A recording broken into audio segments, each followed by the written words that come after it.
gente que teve uma palavra empenhada por Deus, confirmação de Deus, mas com o passar do tempo, começam a ser guiados pelos seus próprios sentimentos, pelos seus próprios olhos. O desejo da fama, o desejo do poder, o desejo de ficar maquinando por trás, para ver como é que vai prosperar, meu irmão. Se Deus chamou você, você não tem que maquinar nada. Se Deus chamou você, você não tem que ficar pensando em fama, nem em poder, nem fica ali esperando a hora. Ai meu Deus, será que o homem vai me ver? Será que eu vou ser promovido? Será que eu vou ser chamado? Ei, você é guiado por Deus. Quem chamou você foi Deus. Quem vocacionou você foi Deus.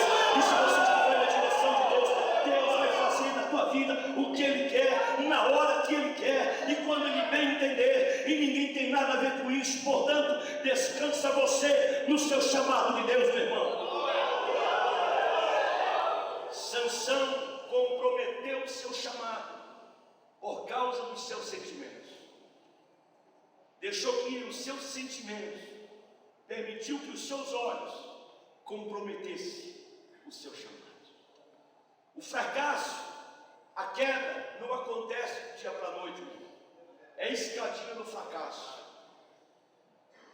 E isso acontece de uma forma muito sutil, né?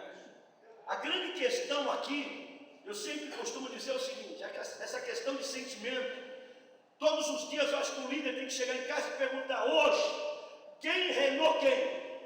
Eu fui guiado pelos meus sentimentos, ou eu guiei os meus sentimentos? Quem reinou quem? Quem mandou quem hoje? Eu fui guiado pelos meus olhos, hoje o Senhor guiou os meus olhos. Eu fui guiado pelos meus sentimentos, ou o Senhor guiou os meus sentimentos? Porque quando eu sou guiado pelos meus sentimentos, eu começo a comprometer o chamado de Deus na minha vida. Se sou guiado pelos meus olhos, eu começo a comprometer o que de melhor Deus tem para a minha vida. Eu gostaria que você ministrasse uma palavra ao seu companheiro. Diga a ele, mas diga isso com muita fé. Diga: meu irmão, não deixe os sentimentos guiar você. Controle você os seus sentimentos. Diga isso. Não deixe os sentimentos guiar você. Eles são enganosos. Eles são traiçoeiros. Por isso que diz a Bíblia que o coração é enganoso. Cuidado com os seus sentimentos. Meu irmão, meu filho me perguntou: pai, como é que eu sei que determinado sentimento é de Deus? Diz: coloca no altar. Se for da carne, vai queimar. Se for bisteca, vai queimar. Mas se for de Deus, meu irmão, vai brilhar como ouro, vai crescer a cada dia. Mas coloca no altar. Não tome nenhuma decisão sem antes colocar os teus sonhos e os teus sentimentos no altar.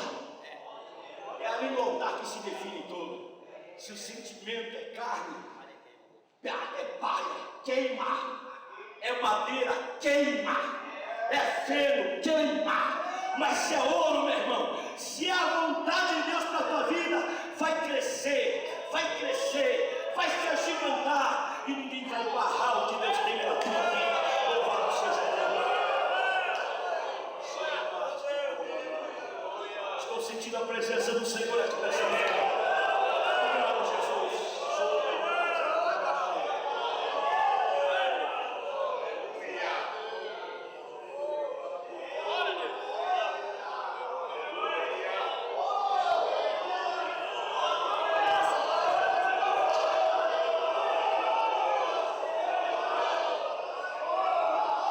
Nem sempre é fácil. Não é fácil, às vezes você tem que abrir mão de coisas que você gosta. Não é fácil. Quando a gente fala de sentimentos, quando a gente fala de desejo, é ter uma disposição para abrir mão até mesmo daquilo que a gente gosta. Pense que é fácil. Às vezes eu fico uma semana, 2 longe de casa. Eu amo minha família, eu amo minha esposa, eu amo meus 2 filhos. Mas Deus me deu uma palavra, eu não posso parar. E se eu abrir mão disso, eu não posso colocar os meus sentimentos acima da vontade de Deus. Eu não posso colocar meus sentimentos acima do querer de Deus. A vontade de Deus da nossa vida deve permanecer em qualquer tempo. Em nome do Senhor Jesus Cristo. Amém, meu irmão? Na escadinha do fracasso, na vida de Sansão especialmente, tudo começou por aqui. Um homem guiado pelos seus sentimentos, um homem guiado por sua própria vontade, pelos seus próprios olhos. Mas a escadinha não encerra aqui. O segundo passo é tão perigoso quanto o primeiro. A Bíblia diz que ele foi chamado a atenção pelos seus pais. Cobertura espiritual. Eu tenho falado muito nesses dias, estou escrevendo uma matéria sobre cobertura e autoridade espiritual. No Brasil hoje, é uma vergonha o que está acontecendo. As pessoas começam a caminhar, Deus começa a abençoar, e não leva muito tempo, as pessoas saem debaixo da cobertura espiritual. Nós estivemos ministrando ontem, no campo do pastor Josué, onde Deus nos deu uma palavra, no capítulo 38 de Gênesis, quando Judá saiu de entre os seus irmãos. Vocês vão perceber que Judá, Deus tinha um plano na vida dele, mas de repente no capítulo 38 diz a Bíblia assim: nesse tempo Judá saiu dentro da sua casa e de entre os seus irmãos, e dali para frente começou uma queda sem precedentes. Um dos objetivos de Satanás é tirar-nos debaixo da cobertura espiritual. Se você pensa que estar fora da cobertura não traz fracasso, meu irmão, é um suicídio espiritual viver sem cobertura espiritual. Em alguns estados do Brasil a gente tem ouvido isso: não, eu não preciso não, eu não preciso ficar ouvindo o conselho do pastor, eu não preciso vir para a reunião para ficar aprendendo isso não, porque eu vou ali, eu pego uma senha número 56, eu já marquei uma entrevista com o profeta do bairro, e o profeta do bairro fala para mim o que eu tenho e o que eu não tenho que fazer. Tem gente por esse Brasil afora que está pegando senha para ter entrevista com o irmão, que começa a ter revelação. Então ela tem gente para segunda-feira, tem gente para terça, tem gente para quarta, mas essas pessoas frequentemente não querem viver debaixo de cobertura espiritual, e essas pessoas frequentemente são as que mais dão problema, são as que mais caem no meio do caminho, são as que menos prosperam, querem saber de rancho de profeta, querem saber de revelação, e nunca querem saber de estar debaixo de ensino pastoral, nunca querem saber de clínica pastoral, nunca querem saber de aconselhamento pastoral, nunca querem saber de ética cristã. Fala de ensino, não querem saber, fala de doutrina cristã, não querem saber. Meu irmão, não deixa o diabo tirar você debaixo da cobertura espiritual. Se você for chamado para ser um obreiro de Deus, você tem que viver debaixo de cobertura. Sabe por quê? Preste atenção, olha aí. E quando eu falar isso, depois você vai dar um glória a Deus para sacrifício e treinado. Escute bem o que eu vou dizer.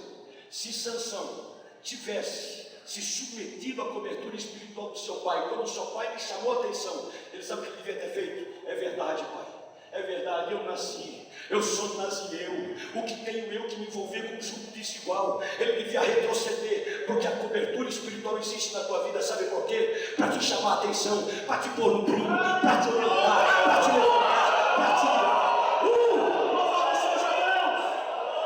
Mas tem pessoas que olham a cobertura espiritual de forma negativa. Cobertura espiritual existe na tua vida para te promover, meu irmão.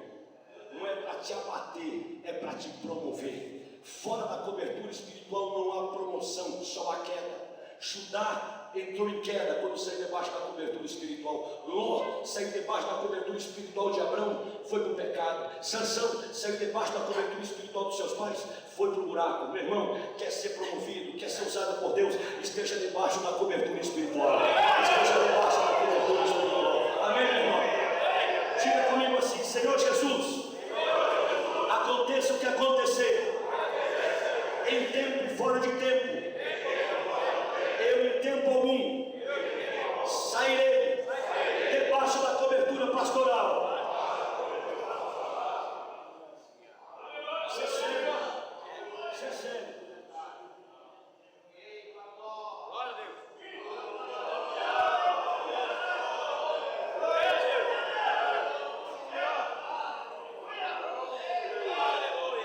Uma geração guiada por sentimentos, uma geração que não obedece à autoridade espiritual, uma geração que não quer ouvir conselhos, porque os pais de Sansão deram conselho a ele.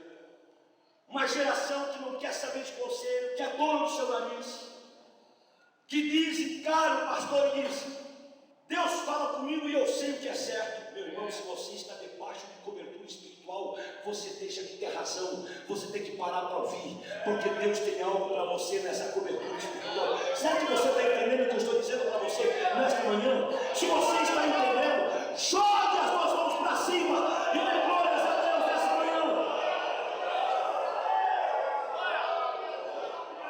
Deixa eu dizer mais uma coisa.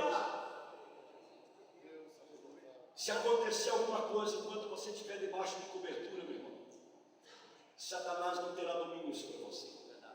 Deus pode chegar para o diabo e dizer assim: ele errou. E Deus vai dizer: ele errou, mas quem vai acertar a conta com ele sou eu. Você não tem nada a ver com isso, porque ele está debaixo da cobertura espiritual. Dê glórias a Deus, meu irmão.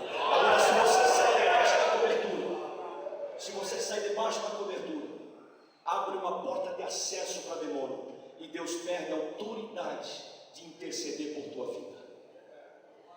Isso a gente vê na vida de Judá no capítulo 38 de Gênesis. Ele havia criado uma situação dentro de casa, venderam José, mentiram a história lá, disseram para Jacó que José tinha sido morto por uma grande fera, era uma mentira, era um drama, criaram um cenário, mas enquanto ele estava debaixo da cobertura do seu pai e entre os seus irmãos, ainda tinha jeito. Quando ele sai no capítulo 38, diz assim: e nesse tempo Judá saiu. Vocês vão ver no capítulo 38 que ele começa a se envolver na prostituição, na mentira, e vai se afundando, e até os filhos que ele foi gerando, Deus diz que se envolveram na prostituição. Um outro Deus matou, se envolveu com a sua nora, perdeu o cordão, perdeu o anel, perdeu o cajado, porque quando você sai da cobertura espiritual, meu irmão, o diabo vai lá e rouba de você o que melhor tem na tua vida, que é a tua identidade espiritual, que é o cordão do relacionamento, é o seu cajado de autoridade. Se você está debaixo da cobertura espiritual, você não perde o anel, você não perde o cordão e você não perde o cajado. Se você está debaixo da autoridade espiritual, o diabo não tem como roubar de você o anel, o diabo não tem como roubar de você o cordão do relacionamento e não tem como roubar de você o cajado. Amém, meu irmão? Diga para o seu irmão, aperta a mão dele bem forte e diga assim: cuide desses três segredos: a tua identidade, o teu cordão de relacionamento e a tua autoridade. Diga isso: a identidade, o teu anel, o cordão, o relacionamento e o cajado, a tua autoridade. Não deixe Satanás roubar. Diga: não deixe, não deixe, não deixe.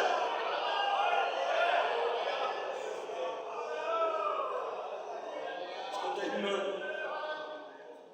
Terceira coisa que a gente percebe na vida de Sansão é essa escadinha.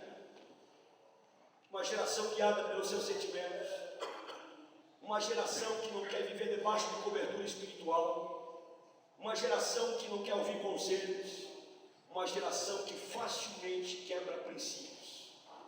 Deus havia dado princípios para que Sansão cumprisse. Ele não podia cortar o cabelo porque era nazireu, ele não podia beber bebida forte porque era nazireu, e ele não podia tocar em morte porque era nazireu. Quando você sai da direção de Deus, você não dá mais importância para os princípios de Deus. Até os pais de Sansão envolveu numa mentira. Ele tocou no leão morto e ainda foi oferecer mel para os seus pais, e a Bíblia diz que ele não podia tocar em morte. Quando você sai debaixo da cobertura, quando você perde a visão de Deus, quando você é guiado pelos seus próprios sentimentos, você não se dá conta que você está passando por cima dos princípios da palavra. Quando você é chamado por Deus, você assinou uma aliança com Deus para obedecer determinados princípios. Princípios que não vai servir para o João lá fora, mas são princípios que Deus deu para você. Você tem um chamado específico, você tem uma vocação específica, logo você tem princípios específicos para cumprir diante do Senhor Jesus. Você pode dizer amém? Deixa eu correr aqui para terminar. Por último, e aqui que eu quero agora encerrar, que é uma das coisas que tem sido assim muito forte no meu tempo agora, falando muito sobre isso. A geração Sansão é uma geração que quer ser usada por Deus, não tenho dúvida disso. E a gente vê muito presente isso hoje, né? Os homens querem ser usados por Deus, e até brigam por isso. Mas a geração Sansão, pastores, como o pastor disse para mim, ele falou assim: rapaz, você quebrou as pernas de Sansão, né? Eu falei: olha aqui, ó, eu não quero saber de Sansão, não. Sansão, para mim, tem muita qualidade boa, mas eu não quero esse tipo de obreiro nem perto, não. Não quero não. Porque a geração Sansão é uma geração que quer ficar carregando, fazendo proeza, carregando a porta de Gaza nas costas, mas é uma geração que não tem caráter. Eu não quero saber dessa geração. É uma geração que não dá para confiar, é uma geração de obreiro traidor. Eu não quero saber dessa geração. A geração de Sansão, meu irmão, é uma geração que vive de aparência. Uma geração Sansão é aquela geração que quer carregar a porta de Gaza nas costas, quer fazer proeza, quer pegar uma queixada de jumento e matar 1000, mas não obedece à palavra, não quer viver debaixo de cobertura, ele quer viver sucateado pelos seus próprios olhos. Esta não é a geração que Deus quer usar nesses dias. Deus quer usar uma outra geração, não a geração Sansão. Deixa eu falar um pouquinho sobre caráter. A geração Sansão é a geração de carisma sem caráter.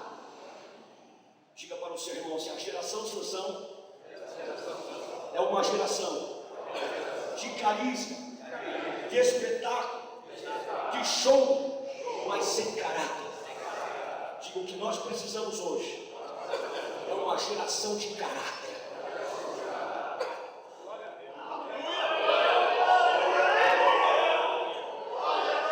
De poder olhar nos olhos e não precisar assinar documento.